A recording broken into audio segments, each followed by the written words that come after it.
Hi, it's me again, I'm back. Assalamualaikum warahmatullahi wabarakatuh. Perkenalkan, nama saya Raisa Aulia Ananda dari Prodi S1 Kebidanan Universitas Nahdlatul Ulama Surabaya dengan NIM 12300023004. Baik, pada video kali ini saya akan membahas tentang termodinamika. Yang pertama, saya akan menjelaskan pengaturan suhu tubuh manusia berdasarkan kaidah fisik. Nah, pengaturan suhu tubuh manusia dilakukan melalui mekanisme kaidah fisik yang disebut sebagai termoregulasi. Nah, termoregulasi ini adalah proses fisiologi yang mengatur suhu tubuh agar tetap stabil dalam kisaran yang optimal. Nah, ada beberapa mekanisme termoregulasi yang terjadi dalam tubuh manusia, di antara lainnya yaitu yang pertama ada vasokonstriksi dan vasodilatasi. Ketika suhu tubuh meningkat, pembuluh darah di kulit akan mengalami vasodilatasi untuk membantu tubuh melepas panas ke lingkungan. Nah, sebaliknya ketika suhu tubuh turun, pembuluh darah akan mengalami vasokonstriksi untuk mengurangi pelepasan panas. Kemudian ada keringat. Ketika suhu tubuh meningkat, kelenjar keringat akan aktif mengeluarkan keringat untuk membantu mendinginkan tubuh melalui penguapan. Lalu kemudian ada menggigil. Nah, ketika suhu tubuh turun, otot-otot tubuh akan berkontraksi secara involunter untuk menghasilkan panas dan meningkatkan suhu tubuh. Kemudian ada metabolisme. Metabolisme tubuh juga dapat diatur untuk menghasilkan panas tambahan saat suhu tubuh menurun. Nah, selain itu, hipotalamus di otak berperan penting dalam mengatur suhu tubuh dengan mendeteksi perubahan suhu dan mengirimkan sinyal ke bagian tubuh lainnya untuk melakukan penyesuaian sesuai kebutuhan. Nah, kemudian saya akan menjelaskan pengaturan tubuh manusia dengan kaidah metabolisme. Metabolisme tubuh manusia berperan penting dalam pengaturan suhu tubuh. Ketika suhu tubuh turun, metabolisme tubuh akan meningkat untuk menghasilkan panas tambahan guna menjaga suhu tubuh tetap stabil. Proses ini disebut termogenesis. Nah, termogenesis ini adalah proses produksi panas di dalam tubuh yang terjadi sebagai respon terhadap perubahan suhu lingkungan atau kebutuhan tubuh. Terdapat dua jenis termogenesis utama yang terlibat dalam pengaturan suhu tubuh. Nah, yang pertama ada termogenesis basal. Termogenesis basal ini adalah jumlah energi yang diperlukan oleh tubuh untuk menjaga fungsi-fungsi dasar seperti pernafasan, detak jantung, dan pemeliharaan suhu tubuh saat istirahat. Termogenesis basal berkontribusi sebagai besar pada total kebutuhan energi seseorang. Lalu yang kedua ini ada termogenesis responsif. Termogenesis responsif ini adalah termogenesis yang terjadi sebagai respon terhadap faktor-faktor eksternal seperti makanan, olahraga, atau perubahan suhu lingkungan. Ketika suhu tubuh turun, termogenesis responsif dapat meningkat untuk menghasilkan panas tambahan dan menjaga suhu tubuh tetap stabil. Nah, selain itu, hormon-hormon seperti hormon tiroid dan hormon adrenalin juga berperan dalam mengatur metabolisme tubuh dan termogenesis. Hormon-hormon ini dapat merangsang proses produksi panas tambahan dalam tubuh untuk membantu dalam pengaturan suhu tubuh. Nah, dengan demikian, metabolisme tubuh manusia memiliki peran yang penting dalam pengaturan suhu tubuh agar tetap stabil dan optimal sesuai dengan kebutuhan tubuh. Nah, kemudian saya akan membahas suhu tubuh normal berdasarkan usia.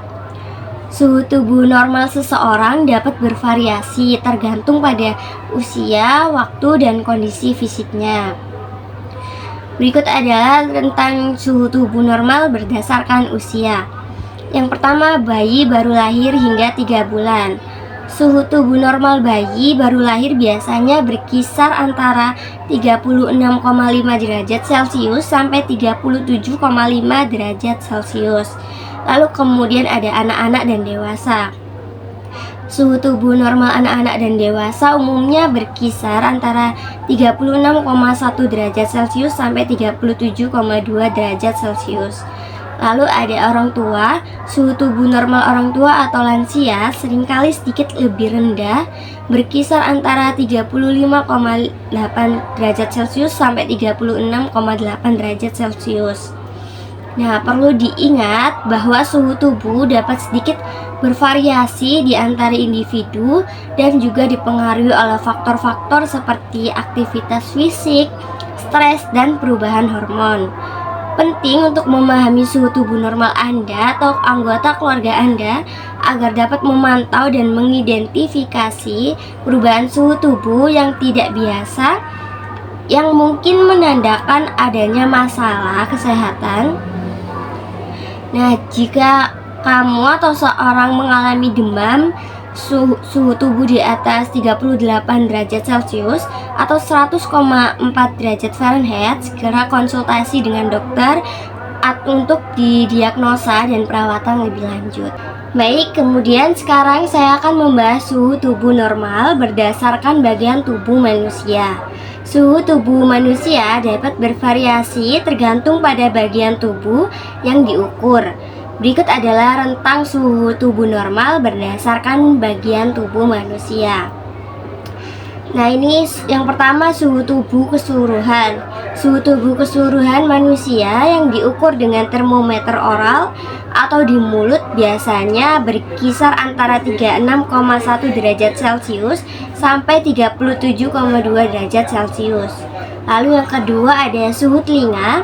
Suhu tubuh yang diukur dengan termometer telinga cenderung sedikit lebih tinggi daripada suhu tubuh keseluruhan, berkisar sekitar antara 36,4 derajat Celcius sampai 37,6 derajat Celcius. Lalu kemudian yang ketiga, suhu rektal. Suhu tubuh yang diukur dengan termometer rektal atau melalui dubur biasanya lebih tinggi daripada suhu tubuh keseluruhan, berkisar antara 36,6 derajat Celcius sampai 38 derajat Celcius. Nah, kemudian yang keempat ada suhu ketiak. Suhu yang diukur di bawah ketiak dengan termometer aksila cenderung sedikit lebih rendah daripada suhu tubuh keseluruhan, berkisar antara 35,8 derajat Celcius sampai 37 derajat Celcius. Penting untuk diingat bahwa metode pengukuran suhu tubuh dapat mempengaruhi hasilnya. Misalnya, suhu tubuh rektal umumnya lebih akurat daripada suhu tubuh aksila. Selalu ikuti petunjuk penggunaan termometer dengan benar dan konsultasikan dengan profesional kesehatan jika Anda memiliki pertanyaan atau kekhawatiran mengenai suhu tubuh Anda. Nah, lalu saya akan membahas beberapa penyakit yang berkaitan dengan perubahan suhu tubuh. Perubahan suhu tubuh dapat menjadi gejala atau tanda dari berbagai penyakit atau kondisi medis. Beberapa penyakit yang berkaitan dengan perubahan suhu tubuh antara lain yaitu yang pertama ada demam. Demam adalah kondisi di mana suhu tubuh meningkat di atas batas normal sehingga respon terhadap infeksi atau penyakit. Nah, demam dapat disebabkan oleh infeksi bakteri, virus atau jamur serta kondisi inflamasi atau autoimun. Lalu yang kedua ada hipotermia. Hipotermia terjadi ketika suhu tubuh turun di bawah batas normal dan dapat terjadi akibat paparan cuaca dingin ekstrim, perendaman dalam air dingin, atau kondisi medis tertentu seperti hipotiroidisme. Lalu ada heat stroke atau hipertermia. Stroke terjadi ketika suhu tubuh naik secara drastis di atas batas normal sebagai akibat dari paparan panas ekstrim dan kelelahan panas. Stroke ini merupakan kondisi medis darurat yang memerlukan penanganan segera. Nah, kemudian ada infeksi. Infeksi bakteri, virus, atau jamur dapat menyebabkan perubahan suhu tubuh seperti demam atau hipotermia, tergantung pada jenis infeksi dan organ yang terlibat. Lalu yang kelima ada gangguan hormonal. Nah, gangguan hormonal ini kondisi medis yang mempengaruhi kelenjar endokrin seperti hipotiroidisme atau produksi hormon tiroid yang rendah atau hipotiroidisme atau produksi hormon tiroid yang tinggi. Dapat menyebabkan perubahan suhu tubuh. Kemudian ada kanker. Beberapa jenis kanker seperti leukemia atau limfoma dapat menyebabkan perubahan suhu tubuh sebagai gejala awal atau sebagai efek samping dari pengobatan kanker. Perubahan suhu tubuh yang signifikan atau persisten harus dievaluasi oleh profesional kesehatan untuk diagnosa dan penanganan yang tepat. Nah, jika kamu mengalami perubahan suhu tubuh yang tidak biasa atau disertai dengan gejala lain yang mengkhawatirkan, lebih baik segera berkonsultasi dengan dokter. Sekian yang dapat saya sampaikan.